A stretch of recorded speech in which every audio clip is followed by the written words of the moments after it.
Hi, this is Gregor from Paradise Lost, and the reason that I'm here on Headbangers Ball is that I've come to interview one of the bands that have really inspired me over the last couple of years, and that's Typo Negative. This is Peter, and that's Josh, and I'm going to be asking them a few questions now. So, if I could ask you the first question, you had to pull out your last two European tours, so why do you think the time's right now for you guys to tour in Europe? Well, my felony charges expired, so I'm now allowed out of the US again. Really? That's it. We had to wait until he was allowed out of the country to tour. You heard it here first. And I just wonder what your expectations are for this European tour. To meet some of our fans, to please them, to finally give them something I hope they've been waiting for. To find as many women as possible.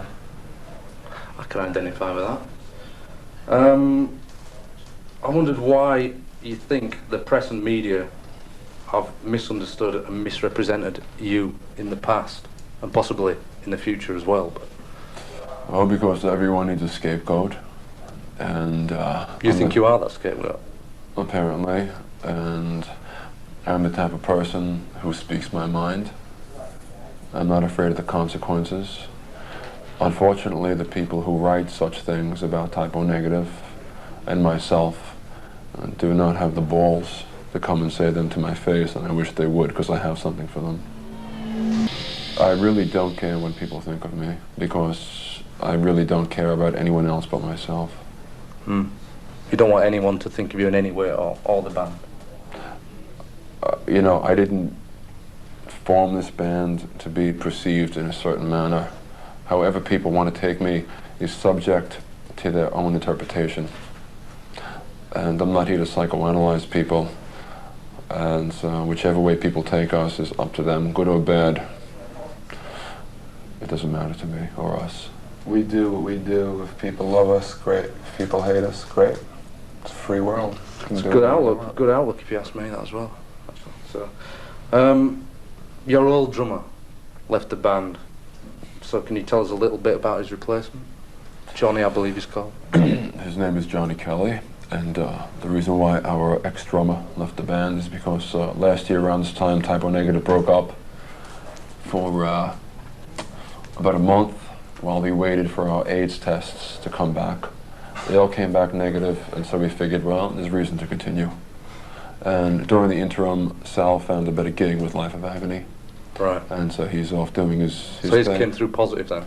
Well, I really didn't check upon his results, right. But I know mine came back negative. That's good. I didn't open mine. Really? I don't want to know. I can't say I blame you on that one. Yeah, it's a scary thing.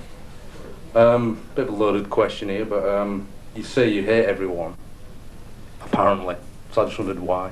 Well, I don't like the human race in general. We are the only species who hunt for sport. Yeah. And who kill due to emotional need. And that's a little hard for me to deal with. That's very understandable. Intelligence has destroyed man. He was better off running around in a cave because he'd be much less destructive that way, and he'd be living with the earth as opposed to destroying it as he is now.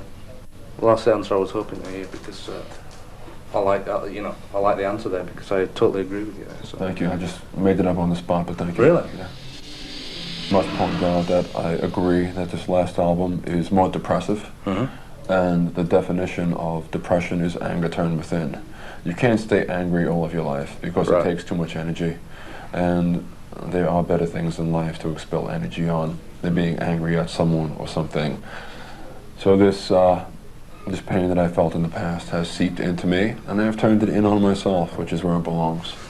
And, so I have, you know, written songs not so much based upon the anger that people cause me to feel, but on the depression that I feel from time to time. Not all the time, but sometimes.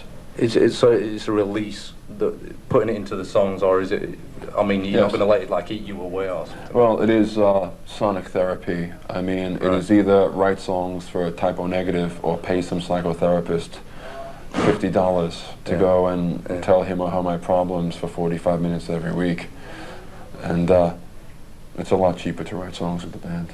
And I'm a really very like cheap person. Really? Yes. Really. People live to pursue pleasure, and on the other side of the coin, they live to avoid pain. And of course, sex is the ultimate pleasure. You know, besides like eating or sleeping or something like that. Right. But sex is pretty much at the top of the list. Now that it brings death, it's nature's way of cleansing the earth. Well, he's getting back to the AIDS thing again, but like I said before, negative is the way, which is why we all have the negative thing in our arms, you know, so that when we go into clubs or go to the mall, you know, people see us like long hair, skanky people, and they say, oh, he or she must have AIDS, and we're like, no, you see, I have the tattoo and some holes in my arm to prove that I'm currently AIDS-free. Yeah. What happens if you become AIDS positive? You know, I mean, you have to have it coloured red and well, no, we'll cross on it. Put a little line. Just put a little line through there, yeah. And then, you know, we'll see well, what happens. you've got all bases covered then, I suppose. Yeah, well, I'll just put a bullet in my head because, you know, I'm not just going to rot away and cause my family and my friends grief and sorrow. Do the right thing and do a swan dive off Big Ben, maybe. Yeah, that'd be good, because I could come and see that, you know, I wouldn't have to take a plane. I'll do a triple swan, and I'll have a whole team at the ground, and they can put up all tens when I hit the ground, and a big splat of blood and flesh. Yeah. I just hope to get it on TV. I must point out that we really don't take ourselves seriously. You know, we know that we're just four idiots from Brooklyn. Right. And this is what we do to please ourselves. And if people like us, like Josh said earlier, that's great. If they don't, well, that's great too. You know, but we try to interject a sense of humor, not to please the audience, but to please ourselves. I mean, what I'm getting from this is that, you know, you're just doing what you want to do, and people are taking everything to Pretty much. Everything. You know, when just reading too much into it. When we're on stage, you know, this is our party. It's a funeral party. Right. And if people want to become part of it, that's great. And if they don't, well, why don't you turn around and walk out the door? Yeah. I think also people love to hate, and we are giving them what they want. We are the people to hate. That's why you're selling so many, I think. Yeah. And I'd also like to point out, excuse me, on that note, that a lot of people think that typo negative loves to hate, when in reality we hate to love, because all love ends, and all love ends in pain. So why start something that you know at the end is just going to rip your heart out? Yeah. Yeah, I can understand that. Very, very poignant there. Yeah. I consider myself to be a pagan. I was raised Catholic, but I've grown up and I've grown out. I've grown away from the church because I think it's contrary to human nature. I mean, there are certain things that I feel that the church would condemn as sin. And if God is so almighty and powerful, then why would he give me these urges if I cannot give in? Right. I mean, is this some cosmic test that I have to please God by overcoming my natural urges? And if that is so, I don't want any part of God. But then again, I don't think there is a God. Right. And so I am, I can't say I worship nature, but I respect nature. Most religions go against all human needs. Yeah. You know, it's a control, well, to me, it's a control thing. It seems like a set of rules put there by some people to keep some other people in check, you know. The only true holidays for me are the changing of the seasons, and to a lesser degree, full moons. And that is my religion. What about faith, though?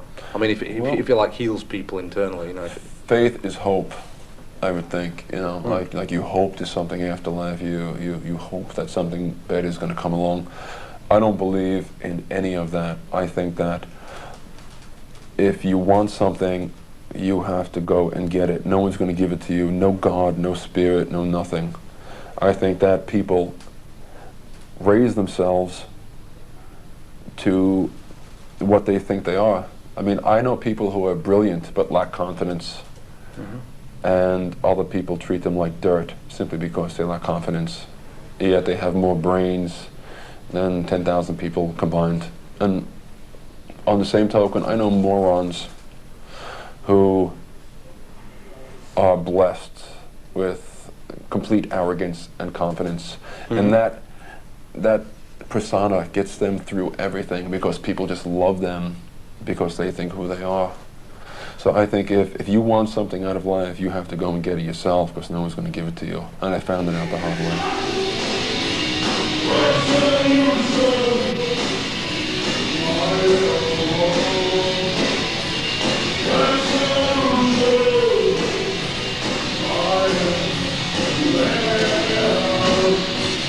Death is a part of life, and I don't think that corpses should be mourned. I think that they should be celebrated. It's amazing that like mankind hasn't come to terms with the fact that they're going to die. Yeah. After all the time that everyone knows. You know, mean, from like childhood to know they're going to end up Yeah. dead. Yeah. They've lived, and if they were good people and they've given pleasure and happiness to those around them, there's really nothing to be sorry about. I think it's a very selfish thing to mourn and to cry and carry on, but I'm a selfish person, so that's why I do it. But most people are emotional like that anyway, so Yeah. you know what I mean. Yeah. It's unavoidable, really, I suppose. True. And really, on a light note, I just wondered what you want to do in the future. I mean, what your plans are for the future. I mean, I've heard you've just secured the Danzig tour, which is, I mean, amazing for you in the That is States. eminent, yes. We're hoping to get through that and then come back to Europe for instead of 3 weeks, next time hopefully 6 to 8 weeks, and get to some of the eastern countries as well, like Poland, Yugoslavia, the former Yugoslavia. Yeah, there's some great shows over there. Yeah. Czechoslovakia, Soviet Union, or what's left of it, places like that, north, south, east, west, terrorize the whole continent. Yeah, you should do that. Yeah. I plan to. Yeah, there's some great shows over there, so you want to get to it. And Israel and places like that. That'd be great. Excellent. Yeah. Yeah. Nice beaches in Israel. Yeah, very good. Dead Sea, you want to try that one? Undoubtedly. You float very easily. Yeah. I can't swim, Salt so I was content amazed, you know. It's so potent out there, you just like rise to the top of the water. I think it's fantastic. Even fat people float. So. Well, I didn't want to say that, but yes, you're right. I guess I'm the controversial one for once. Look out. Well, I'd just like to thank you for blessing me with this interview because, I've been a fan of the band for quite a while. I'd like to thank you for coming. And I only found out about this last night. Body of Christ, you bastard. I only found out about this last night, so I'd just like to thank you for doing this interview and give me a fairly easy time. I thought I might be in for a bit of a rough ride, but... Well, the band told me that they were taking me out to eat, and they drugged me and took me to the airport, and I woke up in London yesterday morning. So you don't really know you're doing this, are you still... I actually think I'm dreaming. Really? This is not such a bad dream, but I think It's it's a going to get pleasant worse. dream. I'm sure it's going to get That worse. pleases me. That pleases me. Yeah. Well, thanks anyway. Thanks to Josh and to Pete from Typo Negative. So Thank you. I'd just like to thank them very much and, goodbye.